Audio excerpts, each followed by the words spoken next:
dari pengamatan kita ya terhadap perikanan kakap dan kerapu 10 tahun terakhir, salah satu rekomendasi yang kita lakukan adalah kita harus fokus terhadap perikanan skala kecil gitu, karena perikanan ini sebenarnya mendominasi mungkin setidaknya 80% ya perikanan kakap kerapu di Indonesia gitu.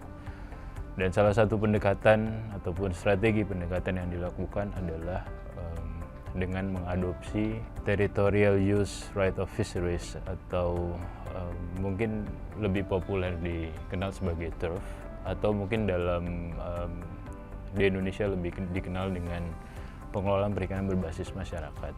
Inti dari pengelolaan ini adalah sebenarnya masyarakat kemudian diberikan satu akses untuk mengelola satu wilayah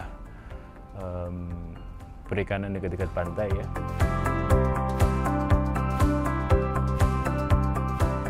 Saat ini kami sudah bekerja dengan mungkin sekitar 300 nelayan yang ada di Misol Raja Ampat dan juga di daratan Sorong ya, di Tambrau dan Malomkarta gitu, untuk kemudian mendemonstrasikan aplikasi ini.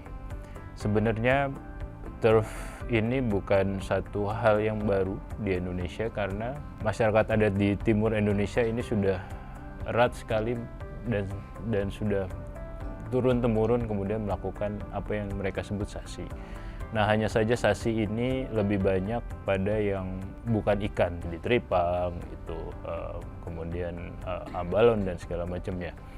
Nah, ini kita mau introdusir untuk bagaimana kemudian pendekatan sejenis sasi ini kemudian bisa diterapkan di Raja Ampat. Sejauh ini kami sudah 3 tahun kami melakukan pendataan bersama masyarakat gitu, untuk mendata sebenarnya dan mencatat hasil tangkapan kelompok-kelompok nelayan di sana. Dan dari situ kemudian kami analisis datanya, kemudian kami sampaikan kepada nelayan ya, untuk kemudian mereka tahu status perikanan mereka seperti apa kondisinya sekarang. Nah, dari situ kemudian mereka diberikan sebenarnya pilihan-pilihan bagaimana untuk mengatasi situasi perikanan saat ini dengan beberapa pilihan manajemen perikanan ya. Salah satunya sebenarnya yang paling umum yang ini juga sering diterapkan di sasi adalah sistem buka tutup gitu, atau seasonal closure.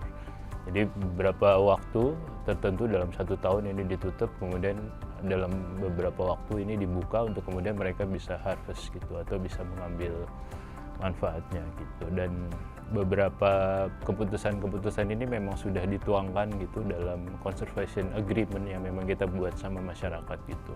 Dan ini pun sebenarnya termasuk juga kita sama bareng-bareng sama kelompok-kelompok nelayan ini dan juga masyarakat lokal ini juga mendata, kemudian mencatat, kemudian juga menentukan bareng-bareng wilayah-wilayah yang kemudian mereka sebut sebagai reserve gitu, atau wilayah-wilayah yang mereka cadangkan untuk kemudian wilayah ini secara sebenarnya terus-menerus ya dipantau dan untuk kemudian tidak digunakan gitu, karena wilayah ini sifatnya seperti cadangan saja, sebagai tabungan gitu. Jadi tidak boleh ada satu kegiatan tertentu untuk kemudian pengambilan gitu.